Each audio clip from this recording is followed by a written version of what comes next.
샬롬, 말씀 읽어주는 김기훈 목사입니다. 오늘도 기대하는 마음과 사모하는 마음을 가지고 하나님의 말씀 함께 읽겠습니다. 시편 69편 1절부터 18절까지의 말씀입니다. 하나님, 나를 구원하소서. 이제는 도저히 버틸 수 없습니다. 아래로 내 발이 빠져들고 위로는 거센 물결이 나를 덮칩니다. 익사하기 직전입니다. 도움을 구하느라 목이 쉬고 하늘을 보며 하나님을 찾다가 눈까지 흐려졌습니다.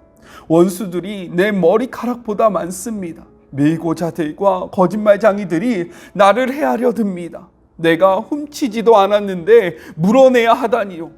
하나님, 주께서는 나의 죄를 낱낱이 아십니다. 내 인생은 주님 앞에 활짝 펼쳐진 책입니다. 사랑하는 주님, 만군의 하나님, 희망을 품고 주님을 바라보는 이들이 내게 일어난 일로 낙담하지 않게 하소서. 이스라엘의 하나님, 간구합니다. 주님을 찾는 이들이 나를 따르다가 막다른 곳에 이르지 않게 하소서. 주님 때문에 바보가 된 이 몸, 얼굴 보이기 부끄러워 숨어 다닙니다. 형제들은 나를 길거리에 불량자 대하듯 하고 가족들은 나를 불청객 취급합니다. 내가 말로 다할 수 없을 만큼 주님을 사랑합니다. 내가 주님을 미친 듯이 사랑하기에 저들이 주님을 싫어하는 모든 이유를 들어 나를 비난합니다.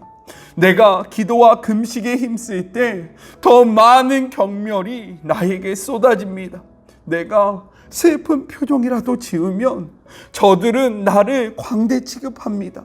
주정뱅이와 시충이들이 나를 조롱하며 축배의 노래를 부릅니다. 그러나 나는 그저 기도할 뿐입니다. 하나님, 내게 숨 돌릴 틈을 주소서. 하나님, 사랑으로 응답하시고 주님의 확실한 구원으로 응답하소서. 이 수렁에서 나를 건져주셔서 영원히 가라앉지 않게 하소서. 원수의 소나기에서 나를 빼내소서. 이 소용돌이가 나를 빨아들입니다. 늪이 내 무덤이 되게 하지 마시고 블랙홀이 나를 물어 삼키지 못하게 하소서. 하나님, 나를 사랑하시니 지금 응답하소서. 주님의 크신 긍휼을 내가 똑똑히 보게 하소서. 외면하지 마소서. 주님의 종이 견딜 수 없습니다. 내가 공경에 처했으니 당장 응답하소서. 하나님, 가까이 오셔서 나를 여기서 꺼내주소서. 이 죽음의 덫에서 나를 건져주소서. 이것은 하나님의 말씀입니다. 시편 69편은요, 다윗의 시라는 정보 외에 어떤 상황 속에서 언제 이 시가 지어졌는지에 대한 그러한 정보를 우리에게 주고 있지 않습니다. 그러나 이 시의 내용을 자세히 보면요, 8절, 가까운 친족의 배반이 암시되어 있어요. 따라서 사무엘하 15장에 나오는 아들 압살롬의 반역 사건이나 열왕기상 1장에 나오는 아도니아의 반역대를 배경으로 하는 것이 아닌가라고 생각할 수 있습니다. 또 더 나아가서요, 시편 69편은 장차 도래할 메시아의 순환에 관한 예언으로 신약에 자주 인용되는 본문입니다. 따라서 메시아 예언시로서의 성격을 지닌다라고 생각해 볼 수 있어요. 이러한 배경으로 오늘의 말씀을 같이 한번 나눠봤으면 좋겠습니다.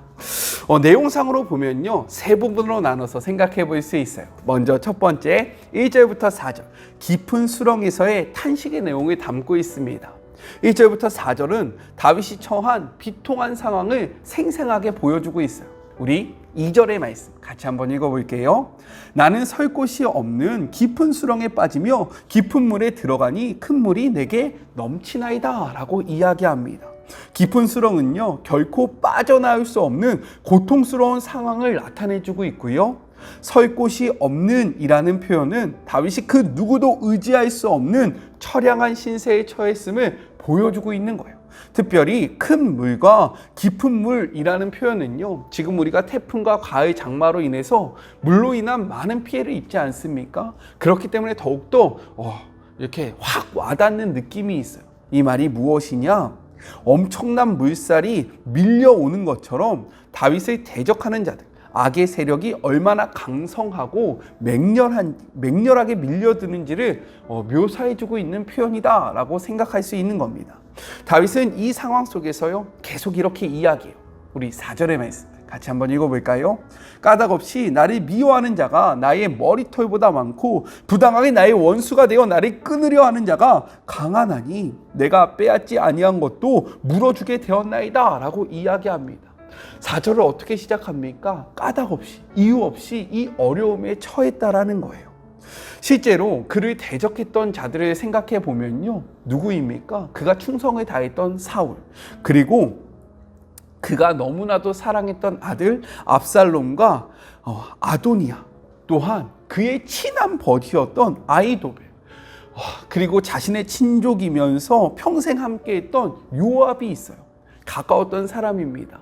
그를 배반할 이유가 없고요, 다윗이 그들에게 잘못한 것이 없어요. 그러나 이들은 자신의 유익을 따라서, 자신의 이익을 따라서 다윗을 배반했고요, 그를 궁지로 내몰았다라는 거예요.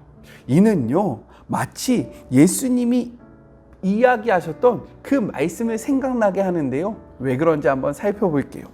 요한복음 15장 25절의 말씀을 같이 한번 읽어볼까요? 그러나 이는 그들의 율법에 기록된 바 그들이 이유 없이 나를 미워하였다 한 말을 응하게 하려 함이라 라고 이야기합니다.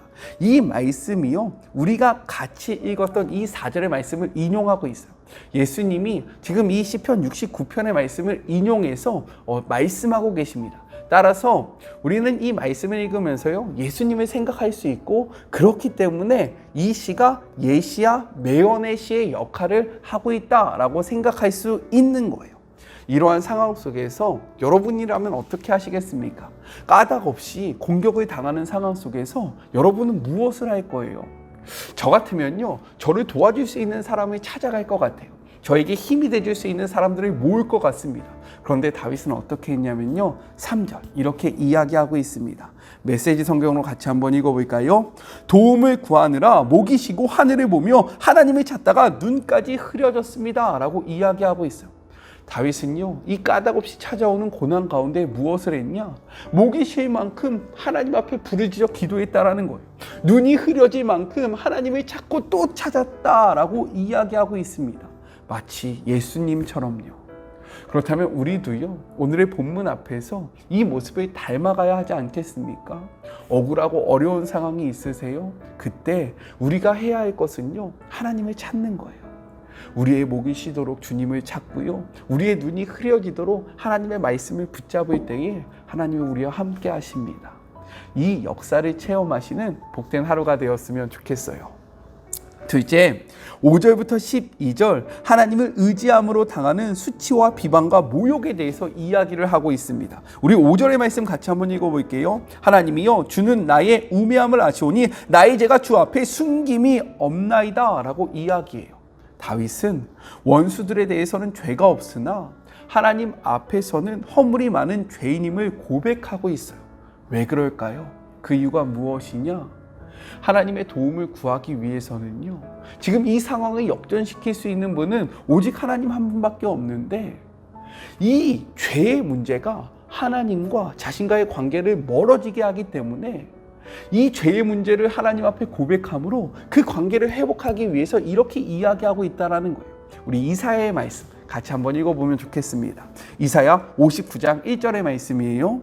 여호와의 손이 짧아 구원하지 못함도 아니요 귀가 둔하여 듣지 못하심도 아니라. 2절은요 이렇게 이야기합니다. 오직 너희 죄악이 너희와 너희 하나님 사이를 갈라놓았고 너희의 죄가 그의 얼굴을 가리어서 너희에게 듣지 않으시게 함이니라 라고 이야기하고 있어요.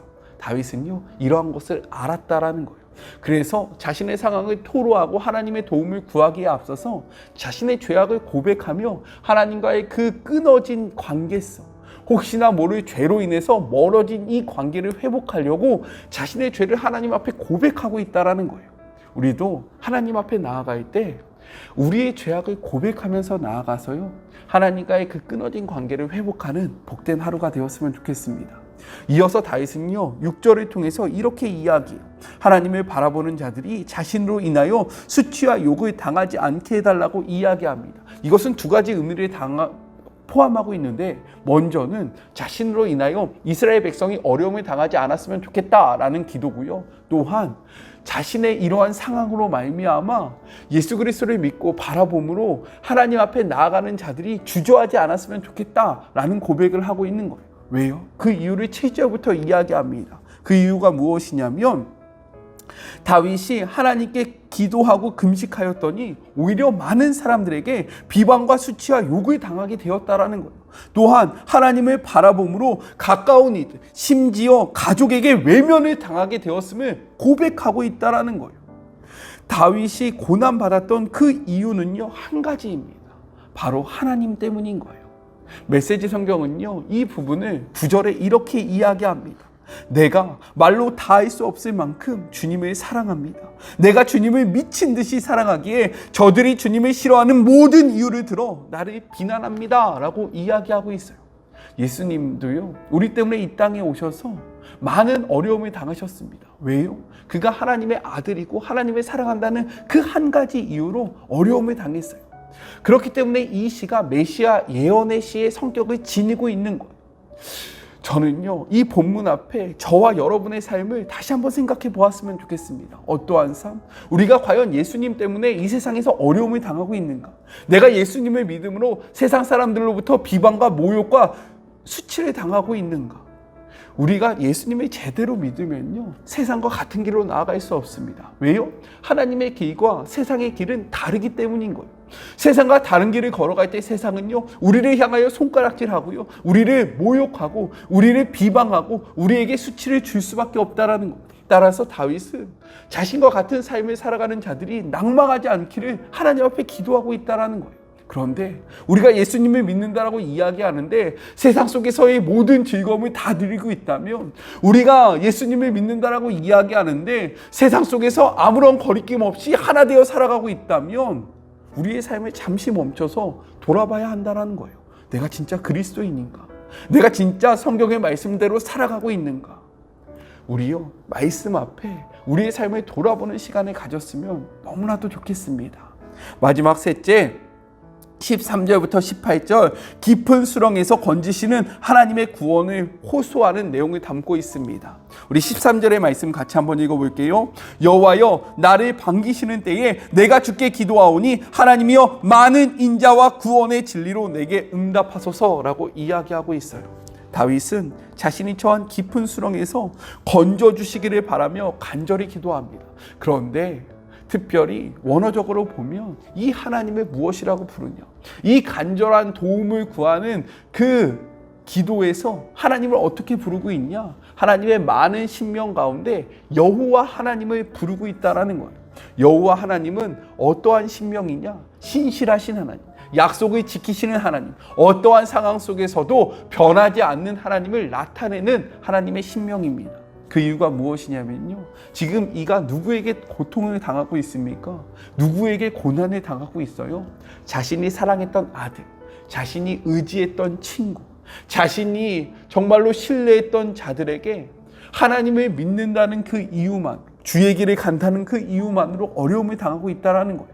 자신들이 정말로 다윗이 사랑했던 그 자들로부터 배신당했고요, 그들로부터 어려움을 당하고 있기 때문에 다윗은요, 변하지 않고 정말로 신실하신, 약속을 지키시는 하나님의 이름을 부르면서요, 세상의 사람들은 변하고 내가 사랑했던, 내가 의지했던 그 모든 것이 나를 공격할지라도, 하나님, 여호와 하나님, 당신은 약속을 지키시는 하나님이고 신실하신 하나님이시고 변하지 않는 하나님이시니 나를 이 상황 속에서 좀 건져주십시오 라고 이야기를 하고 있는 거예요.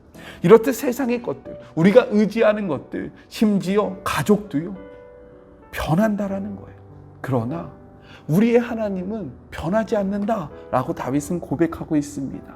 오늘 하루 변화는 그러한 것들에 집중하며 이것들을 의지하며 살아가는 것이 아니라 어떠한 상황 속에서도 변하지 않는 신실하신 하나님을 바라보고 붙잡으시는 그런 복된 하루가 되었으면 좋겠습니다.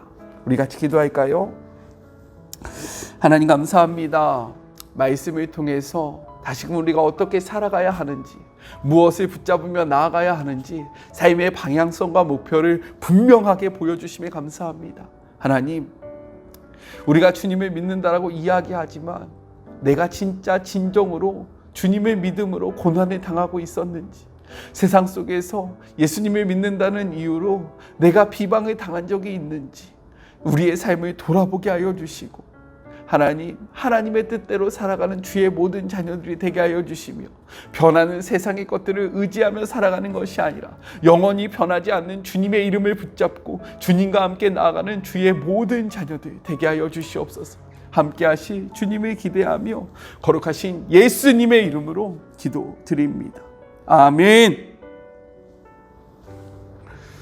오늘 하루 변하지 않는 말씀을 붙듦으로 그 신실하신 하나님을 경험하시는 복된 시간이 되었으면 좋겠습니다.